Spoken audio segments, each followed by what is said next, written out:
Hi folks, Vipin here, and I wanted to tell you about the short-run equilibrium of monopoly when it comes to total cost, total revenue, marginal cost and marginal revenue approach.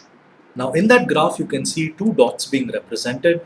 The red dot refers to total cost and the blue dot refers to total revenue. Now for any business to make profits, it is obvious that the total revenue must be greater than the total cost. Now, for a company to achieve equilibrium, it means that that is the point for a business where they're able to make the maximum amount of profit or revenue, but they're spending the least amount of money. In other words, their cost is at the lowest and their revenue or their profit is at the highest. That's the easiest way to remember equilibrium. But in order to achieve that equilibrium, it's not so easy. How does the company find out which is the best point for them to make sure their cost is at the lowest and their profit is at the highest? So, what the company has to do is pretty much trial and error. Now, when the business starts off, they're able to sell Q1 units. That is something that you're able to see in the bottom left hand corner.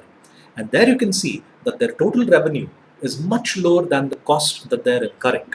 Why is it so low? Because they're just starting off, they're spending a lot of money in telling people, telling customers that look, this is what we are, and please buy our product.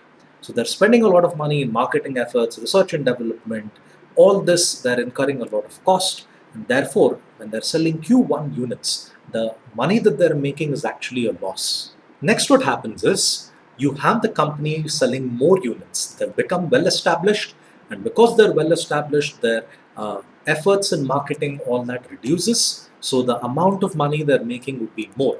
That is, they're spending less and they're able to sell more. So that's where they're able to come across the second point there, which is represented as Q. And that's where their profit is at the highest, and that's where they're able to achieve equilibrium. But remember, the company doesn't know that this is the best possible place for them to sell their products, and what they actually want to do is they want to make more profits, and that's when they try to sell Q2 units. Now, what happens when they try to sell Q2 units? They incur a loss. Why is it that they incur a loss? Maybe because they're trying to enter into a market where their product cannot be sold, or they're trying to get into a market where there is too much competition already, and that's when you can come across the total cost there increases and the total revenue there actually drops. Now, here, the point of equilibrium for them is B, D, and E. And that is the place where they're able to make sure that they're able to get the highest amount of profit and the least amount of expense. Marginal revenue approach and marginal cost approach is very similar to the previous one. What is actually different here is rather than total cost and total revenue, we look at what happens to a business when it tries to sell one additional unit. Okay, now here you can see on that graph that marginal cost is represented on a blue dot, and marginal revenue is represented in a purple dot. Now here you can see that marginal cost is seeing a sharp increase while marginal revenue is seeing a sharp decrease. So what's happening here?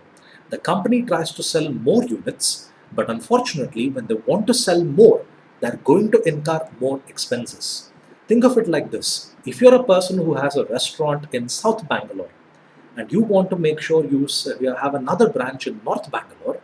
Now, in order to establish another restaurant in North Bangalore, you would incur additional cost. Your objective is let me sell it to one more customer in North Bangalore. In other words, marginal cost or marginal utility. All this comes in there.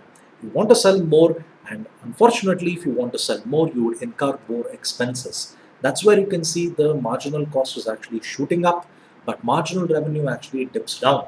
In order to sell more, you will be spending more, but unfortunately, the amount of recovery you will come across here through sales will not be so great. So, the point of equilibrium for a company is to make sure that marginal cost is as less as possible compared to marginal revenue.